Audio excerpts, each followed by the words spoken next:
Hello' everyone, কি খবৰ? মই অপৰাজিতাই পুনৰবাৰ স্বাগতম জনাইছোঁ মোৰ অন্য এটি ভিডিঅ'লৈ।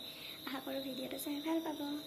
আজি এটা মই বিশেষ ৰেচিপি লৈ আহিছোঁ আপোনালোকৰ ওচৰলৈ, লোকেল চিকেন তিলৰ সৈতে। বলক তেতিয়াহ'লে আজিৰ ভিডিঅ'টো আৰম্ভ কৰোঁ। মই কেনেকৈ বনাম আপোনালোকক দেখাম। তিল ভাজিবলৈ এনেকৈ গেছত টাৱাখন তুলি দিছোঁ। এতিয়া ইয়াতে 1 বাটি তিল লৈছোঁ। তিলখিনি ইয়াত দি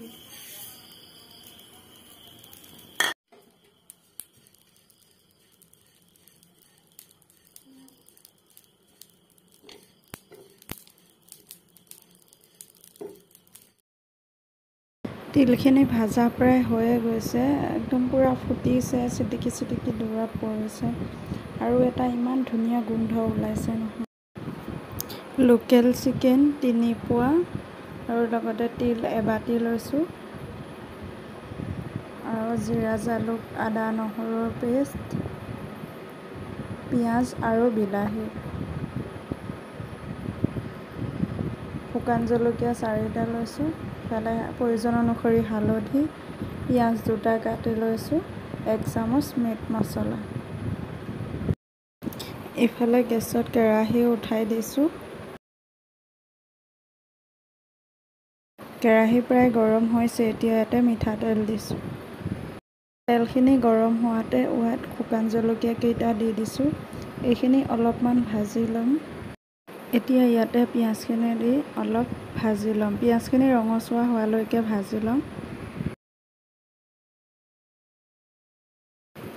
পিঁয়াজখিনি ভাজা প্ৰায় হৈয়ে গৈছে।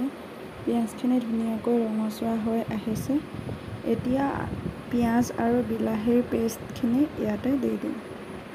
এইখিনিও কেঁচা গোন্ধ যোৱালৈকে ভাজি ল'ম। এইখিনি ভাজা প্ৰায় হৈ গৈছে। এতিয়া জিৰা জালুকৰ পেষ্টখিনি ইয়াতে দি দিম।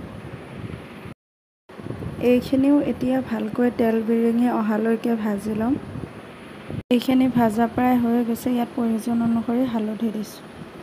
এইখিনি ভালকৈ মিলাই ল'ম আৰু অলপ টাইম ভাজিম। এতিয়া ইয়াতে 1 চামুচ মিট মছলা দিছোঁ। এইখিনিও একেলগে মিলাই ল'ম।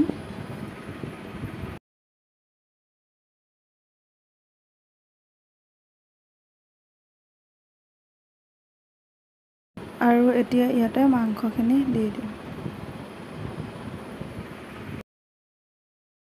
গোটেইখিনি ভালকৈ মিলাই ল'ম।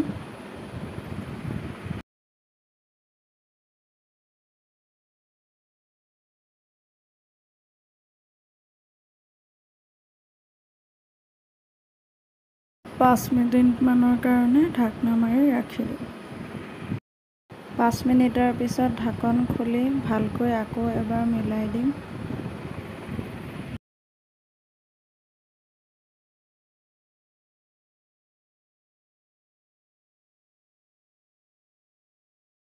এতিয়া ইয়াতে কাটি লোৱা আলুকেইডোখৰ দি দিছোঁ। এইখিনিও ভালকৈ মিলাই লৈ গেছটো ল' ফ্লেম কৰি 5 মিনিটৰ কাৰণে ঢাকন লগাই ৰাখি দিম। পুনৰ 5 মিনিটৰ পাছত আকৌ ঢাকন খুলি একেলগে মিলাই দিছোঁ। মাংস প্ৰায় সিজিয়ে গৈছে। এতিয়া এনেকৈ অলপ টাইম ভাজি ল'ম।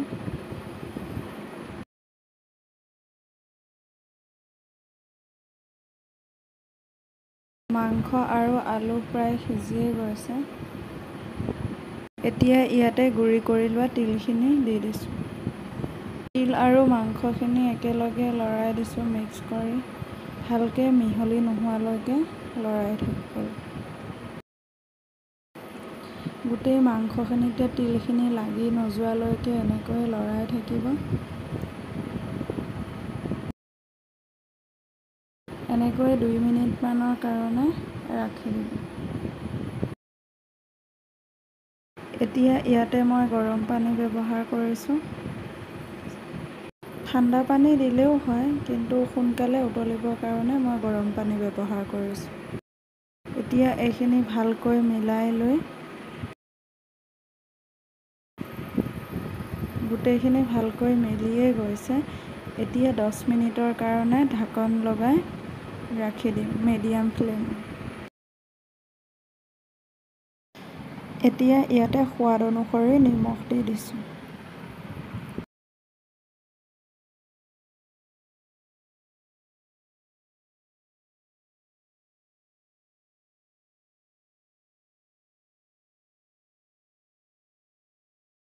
দহ মিনিটৰ পিছত ঢাকন খুলি পুনৰ মাংসখিনি লৰাই দিছোঁ। মাংস প্ৰায় হৈয়ে আহিছে। অলপমান ডাঠ হোৱালৈকে ৰাখি দিম। অলপমান ডাঠ হোৱালৈকে আকৌ 5 মিনিটমানৰ কাৰণে ঢাকন লগাই ৰাখি দিছিলোঁ। তিল আৰু মাংস ৰেডি।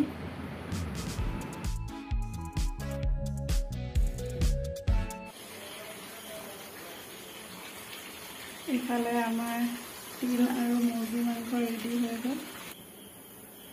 যদি আগতে আপোনালোকে খাইছে কেনেকুৱা হয় ক'ব, আৰু যদি খাই চোৱা নাই এবাৰ নিশ্চয় খাইছে।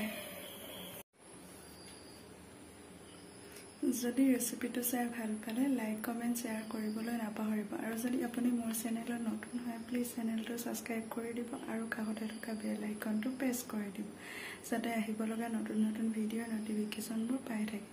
পুনৰ লগ পাম এটি নতুন ভিডিঅ'ৰ সৈতে। আজিলৈ আহিছোঁ। ভিডিঅ'টো চোৱাৰ বাবে বহুত বহুত ধন্যবাদ।